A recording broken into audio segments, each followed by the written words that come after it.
हाथों में लकीरों को बनाकर चले हैं हम, कंधों पे आसमान उठाकर चले हैं हम, और कोई जाकर कह दो घनी रातों के तमस को कि हथेलियों पे सूरज को उगाकर चले हैं हम। नमस्कार दोस्तों, मैं शिव कुमार व्यासवाणी चैनल में एक बार फिर आपका स्वागत करते हैं। भगवान ने हमें हाथों में जो लकीरें दी हैं ये किसी को दिखाने के लिए नहीं दी है, बल्कि अपने हाथों अपने बाजुओं का जलवा मेहनत करके कुछ नाम कमाने के लिए दी है। दोस्तों, हम मानव आश्रित प्राणी हैं। जो जीवन में जैसे ही हमको कोई सहारा मिल जाता है हम उस सहारे के सहारे ही बैठ जाते हैं।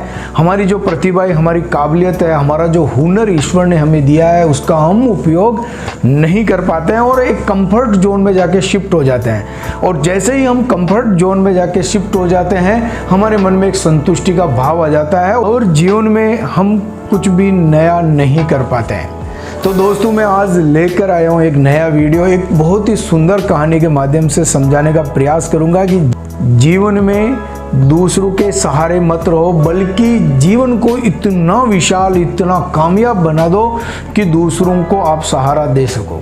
दोस्तों, जीवन में हर पल, हर कदम चुनौतियों से भरा है और जीत जाता है वो जो चुनौतियों से लड़ा है। दोस्तों, एक शहर में एक बहुत विद्वान व्यक्ति रहता था।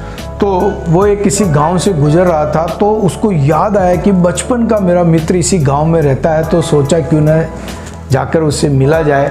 वह उस व्यक्ति के घर गया तो देखा उसकी झोपड़ी थी, बहुत ही दरिद्रता में, अभाव में अपनी वो ज़िंदगी गुजार रहा था।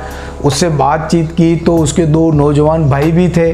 बात करते करते शाम हो गई तो मित्र ने कहा कि भोजन यहीं करते हैं। विद्वान व्यक्ति ने कहा कि बिल्कुल, तुम्हारे हाथ का बहुत ही स्वादिष्ट भोजन हमने बचपन में बहुत खाया था, तो आज वापस वो यादें ताज़ा कर देते हैं। तो वो तीनों भाई अपने ही आंगन में एक पेड़ लगा हुआ था, उसकी फलियां तोड़ी और बाज़ार में गए और उन फलियों को बेच दिए। उन फलियों से चंद पैसे मिले थे और उससे वो दाल, आटा और खाने का सामान खरीद के लाए। लेकिन उसकी मात्रा इतनी नहीं थी कि 4 व्यक्ति एक साथ भोजन कर पाए। दाल, आटा कम मात्रा में थे। तो एक भाई ने अपने उपवास होने का बहाना बनाया और एक भाई ने कहा कि मेरा पेट खराब है, मुझे कुछ नहीं खाना, मुझे खाने की इच्छा नहीं है।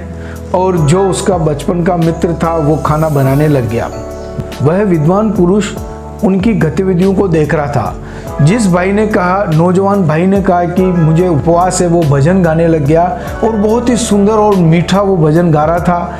तो दूसरा भाई जिसने बहाना बनाया था पेट खराब है, वो उसके साथ संगत करने लगा, एक साज बजाने लग गया। विद्वान व्यक्ति और उसके मित्र ने भोजन का आनंद लिया और आनंद लेने के बाद जब वो सो गए तो विद्वान व्यक्ति को नींद नहीं आई। वो विचार में पड़ गया 3 जवान भाइयों के बारे में, अपने मित्र के बारे में कि इतनी अच्छी प्रतिभाएं ईश्वर ने इनको दी है। एक बहुत ही अच्छा भजन गा रहा है, एक बहुत अच्छा तबला बजा रहा है, साज कर रहा है, संगत कर रहा है, और तीसरा भाई इतना अच्छा खाना बनाता है, लेकिन ये आंगन में लगे हुए पेड़ की फली के सहारे ही अपना जीवन गुजार रहे हैं। विद्वान व्यक्ति उठा, रात को एक कुल्हाड़ी ली और वो आंगन में लगे हुए फली के पेड़ को काट कर रातों रात वहां से फरार हो गया, भाग गया, अपने गांव, अपने शहर आ गया। दोस्तों, जब जैसे ही सुबह उठे लोगों ने देखा कि आंगन में जो फली का पेड़ कटा हुआ पड़ा, तीनों भाई सुबुक सुबुक कर रोने लग गए, बहुत ही निराश हो गए। और उन्होंने कहा कि तुम्हारा मित्र ऐसा आया, ऐसा निर्दयी मित्र आया कि हमारी रोजी रोटी का जो एकमात्र साधन था, हमारा गुजारा चलाने का एकमात्र जो साधन था, उसको भी वो काट के भाग गया। ऐसा कैसा मित्र? गांव वालों को पता चला। प्रत्येक गांव वालों ने उसके मित्र की, उस विद्वान व्यक्ति की निंदा की। इस प्रकार 1-2 वर्ष गुजर गए। विद्वान व्यक्ति वापस उसी गांव से निकला तो उसने सोचा कि चलो मेरे मित्र के हालचाल देख लेते हैं, कैसे हैं, क्या है। और उसके मन में डर भी था कि हो सकता है कि मैं उस गांव में जाऊं तो वो मुझे पीट दें, क्योंकि मैंने उनका पेड़ काट दिया था। विद्वान व्यक्ति उस गांव में आया और उन मित्र के घर के बाहर जाके खड़ा हुआ तो देखा बहुत ही बड़ा बंगला था, कोठी थी। और उसने जैसे ही आवाज़ लगाई मित्र को, तीनों भाई आए, रोते हुए उसके पैरों में गिर गए और उस विद्वान व्यक्ति को बहुत बहुत धन्यवाद देने लगे और कहने लगे कि यदि उस रात आपने ये आंगन का पेड़ नहीं काटा होता तो आज हम उसी दरिद्रता आलस्य में अपनी ज़िंदगी गुजार रहे होते, लेकिन आपने हमारा सहारा जैसे छीना, हमें अपनी प्रतिभा का पता चला और उस प्रतिभा के बल पे आज हमने ये इतना वैभव और समृद्धि को प्राप्त कर लिया है।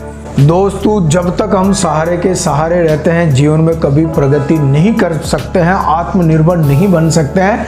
आत्मनिर्भर बनने के लिए हमें जीवन में कुछ नया प्रयास करना चाहिए, किसी के सहारे नहीं रहना चाहिए।